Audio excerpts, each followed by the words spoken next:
ये डॉगी भी देखिए इनका पाल रखा है। इस पे परसों ही बाघ ने हमला किया था। उस दिन सुनीता आ रखी थी यहाँ पे जंगल में लकड़ियों के लिए। को बहुत तेज थकान लग गई है और सब यहाँ पे अब पानी पी रहे हैं। इन लोगों ने सबसे बढ़िया ये कर रखा है ना, यहाँ पे ये ओपन पानी छोड़ रखा है। और ये देखिए ये अभी गेहूं की बाल नई नई उग रखी है। तो मैं रास्ते से गुजर रहा था और ये बकरी मुझे कैसे घूरे जा रही है देखिए। तो ये देखिए यहाँ पे जब कभी हम ऊपर जंगल आते थे ना तो यहाँ पे पानी पीते थे, लेकिन अब ये स्रोत भी बहुत कम हो गया है, पानी घटने पे आ रखा है। और दोस्तों ये इतना धंधरा निकाल दिया है, इतना काफ़ी होगा हमारे लिए। काफ़ी थकान लग गई है, नीचे झुक झुक के ना अब कमर में भी दर्द होने लग गया है। आप सभी को मेरी तरफ से प्यार भरी गुड मॉर्निंग। मेरा नाम है नरेश मनवाल और स्वागत है आपका हमारे यूट्यूब चैनल में। तो दोस्तों इन दिनों हमारे पहाड़ों में एक बहुत ही सेहतमंद हेल्थ के लिए लाभदायक, शुगर पेशेंट के लिए एक रामबाण जैसा एक सब्जी होती है जिसको हम बोलते हैं धंधरा। तो उसको लेने के लिए जा रहे हैं हम। तो लगभग वो जगह हमारे घर से 3 से 4 किलोमीटर ऊपर पड़ती है। तो ये मेरे पीछे देखिए, ये मनसुना गांव को यहाँ नीचे छोड़ दिया है और मैं जाऊंगा यहाँ से ऊपर, जहाँ के लिए हम गन्या बोलते हैं। जगह का नाम गन्या है। तो वहाँ से लाएंगे हम धंधरा और उसकी सब्जी मुझे सबसे ज़्यादा टेस्टी लगती है। तो ये रहा रास्ता जहाँ से हम ऊपर जाएंगे और फिर वहाँ से पहुँचेंगे हम बस्ती गांव में, और बस्ती से ऊपर है गन्या। तो चलते हैं। थकान भी काफ़ी लग रही है पर कोई बात नहीं, क्योंकि मेरी फेवरेट सब्जी है तो जाना तो पड़ता ही है। तो दिन के हो गए हैं 11:56 और मैं पहुंच गया हूं फुरकलदार में। तो ये देखिए ये है फुरकलदार। यहाँ पे जो टॉप की जगह रहते हैं ना, सबसे ऊंचाई वाले जो चोटी रहते हैं उसको धार बोलते हैं हम लोग। तो जहाँ पे थोड़ा सा सीधा यानी फील्ड जैसा और टॉप की जगह रहे उसको धार बोला जाता है। और ये देखिए आजकल बुरांस खिल रखे हैं, इन्हीं का समय है, क्योंकि आने वाले कुछ दिनों के बाद फूलदेई त्यौहार है।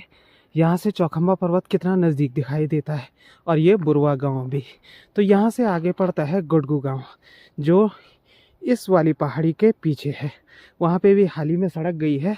तो पहले वहाँ के बच्चे ना स्कूल के लिए पैदल आते थे। कई हमारे क्लासमेट भी थे जो हमारे साथ, जिन्होंने 12th तक पढ़ा। और वो सामने देख रहे हैं ना जो गांव, उसको बोलते हैं मालनी। तो वहाँ के लोग आज भी तकरीबन 2-2.5 किलोमीटर ट्रैक करके जाते हैं अपने गांव के लिए। एक गांव और भी है यहाँ से ऊपर, लग भी नहीं रहा होगा कि इससे ऊपर गांव है, लेकिन यहाँ ऊपर एक बहुत बड़ा गांव है जिसके लिए बस्ती बोलते हैं। गर्मी इतनी ज़्यादा हो गई है ना कि स्वेटर उतारनी पड़ गई है, पसीना निकल रहा है, क्योंकि अब इसके बाद गर्मियों के दिन लगते हैं। आजकल क्या होता है पहाड़ों में, सुबह और शाम तो ठंड लगती है, लेकिन दोपहर के टाइम पे खतरनाक वाली गर्मी होती है। अरे ये देखो, इसको भी गाइस ब्लॉग में आना है। ये मेरे पास कैमरे के पास आके बैठ गया है। ये भी हमारे साथ जंगल चल रहा है। ये देखिए कोई मतलब नहीं है, कहीं दिक्कत ये ना हो जाए कि इसके चक्कर में कहीं बाघ हमारे पीछे ना पड़ जाए। अभी पहुंच गए हैं हम, यहाँ का नाम पाटी अखोड़ बोलते हैं। तो ये लगभग सबसे एकांत पे घर है। इसके ऊपर नीचे लगभग 200 मीटर ऊपर और 200 मीटर नीचे कोई घर नहीं है। और ये डॉगी भी देखिए इनका पाल रखा है। इस पे परसों ही बाघ ने हमला किया था। उस दिन सुनीता आ रखी थी यहाँ पे जंगल में लकड़ियों के लिए।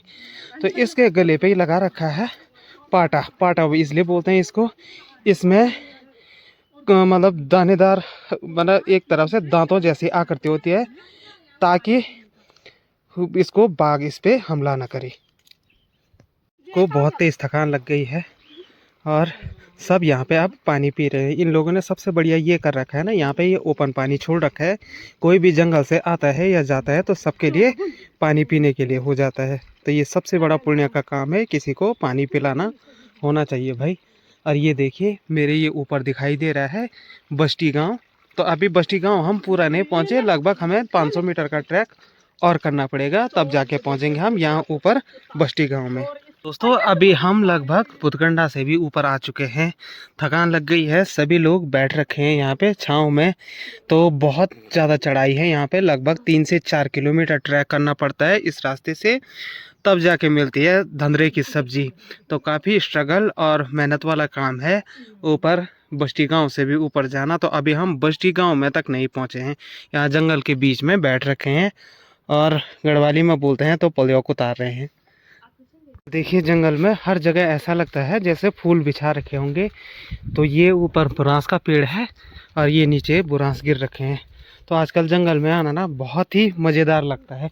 चारों ओर लाल लाल बुरांस के फूल खिले हुए हैं और यहाँ से हो चुकी है बस्ती गांव की सीमा रेखा शुरू। तो ये गांव लगभग सड़क से 4 किलोमीटर ऊपर है और ये दोनों बॉडीगार्ड भी निरंतर हमारे साथ बने हुए हैं। नहीं, अभी 3 हो गए। ये लगता है बस्ती से नीचे 1-2 घर हैं, उनके कुत्ते हैं ये। तो ये वाला जो वाइट ब्लैक है ना, ये आया हमारे साथ वहाँ नीचे से। और ये इन्होंने घेरबाड़ इसलिए कर रखी है ताकि जो सब्जियां हैं उनको सुअरों से बचा सकें। तो ये देखिए यहाँ से शुरू होता है। इसको एक सीमांत गांव भी कह सकते हैं क्योंकि इससे ऊपर जंगल है और जंगल से ऊपर देवरिया ताल पड़ता है। ये देखिए कहीं कुत्तों में कहीं घमासान लड़ाई ना हो जाए। तो ये कुत्ता आया वहां से और इस दूसरे कुत्ते पे अटैक करने के लिए आ गया। लोगों ने किस तरह से खेती कर रखी है, सब्जी उगा रखी है। और कभी ये प्राथमिक विद्यालय भी चला करता था, बट अब ये बंद हो गया है क्योंकि यहाँ पे विद्यार्थी बहुत कम थे, 2 से 3 ही विद्यार्थी थे। तो अब ये वाला स्कूल पूरा बंद हो चुका है। ये कुत्ता ना उस कुत्ते को बार बार डरा रहा है कि हमारे इलाके में आ गया। तो ये देखो, तो यहाँ से ये देखिए कितना खूबसूरत गांव है बस्ती गांव। इन्होंने केले उगा रखे हैं। तो ये आम साइज से ना काफ़ी बड़े साइज के केले रहते हैं जो हमारे पहाड़ों में होते हैं, लेकिन यहाँ पे खेती कमी की जाती है केलों की। 2 से 3 पेड़ रहते हैं, उससे ज़्यादा नहीं उगाते हैं। अब मैं ये सोच रहा हूँ ये कौन है जो हम पे अभी इतना भड़का हुआ है कि हम इसके एरिया में आ गए हैं। जो सिर्फ आवाज़ सुनाई दे रही है, दिख भी नहीं रहा है, इतना छोटा है। और तेवर देखो अभी से, ये देखो ये रहा। बस कर नहीं आ रहे हैं तेरे घर में। ये देखो कैसे भौंक रहा है, इतना छोटा साइज का। अभी से देखो, ए बाप रे। और ये देखिए ये अभी गेहूं की बाल नई उग रखी है। तो ये पूरी खेती गेहूं की कर रखी है और ये पहली बाल है गेहूं की, हरी हरी हो रखी। तो फ्रेंड्स ये यहाँ पे कर रखी है पत्ता गोभी की खेती। तो अभी इन पे गोभी गोल नहीं लगी है, सिर्फ पत्ते ही हो रखे हैं अभी। तो हमारे पहाड़ों में कुछ इस प्रकार से की जाती है पत्ता गोभी की खेती। तो मैं रास्ते से गुजर रहा था, ये बकरी मुझे कैसे घूरे जा रही है, देखिए डर भी नहीं रही है। और ये उसके पीछे शायद छोटा बच्चा है, कुछ अंदर भी है, अंदर से भी मुझे घूरे ही जा रही है। देखिए ये डॉगी देखिए जैसे भेड़िया होकर टीका भी लगा रखा है भाई इस पे। तो ये देखिए कितना मोटा हो रखा है, खा खा के जैसे भालू जैसा हो रखा है। हमारा मट्टू भी ऐसा ही होगा जब बड़ा हो जाएगा। यहाँ पे ये बना रखा है मछली पालन के लिए। तो इसको इसीलिए चारों ओर से कवर कर रखा है ताकि जो अंदर फिश हैं वो सेफ रहें। तो मैं वीडियो ज़्यादा नज़दीक से तो नहीं बना सकता हूँ क्योंकि ये आगे तार बाड़ कर रखी है।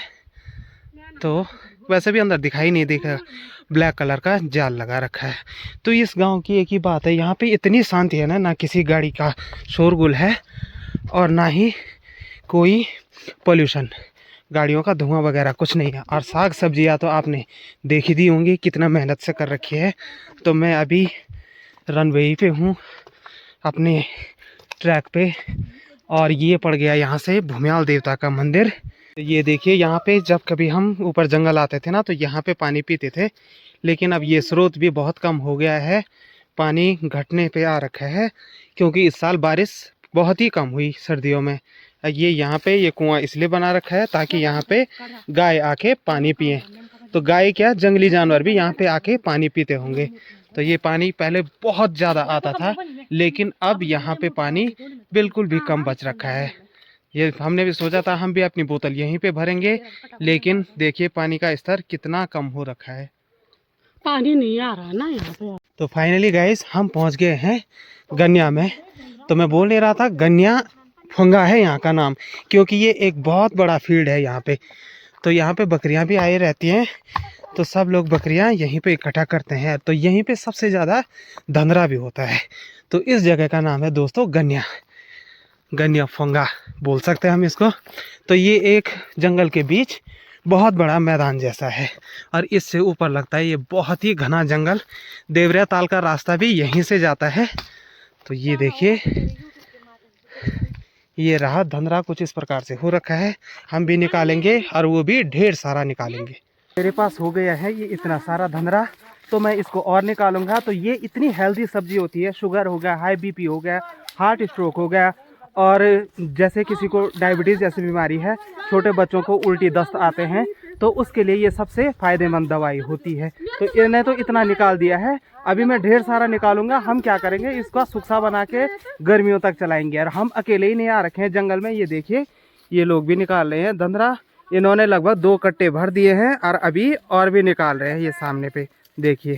तो दोस्तों, अगर आपको ये सब्जी खानी होगी तो आप मुझे कमेंट में ज़रूर बताना, मैं किसी न किसी माध्यम से आप तक इस सब्जी को ज़रूर पहुंचा दूंगा।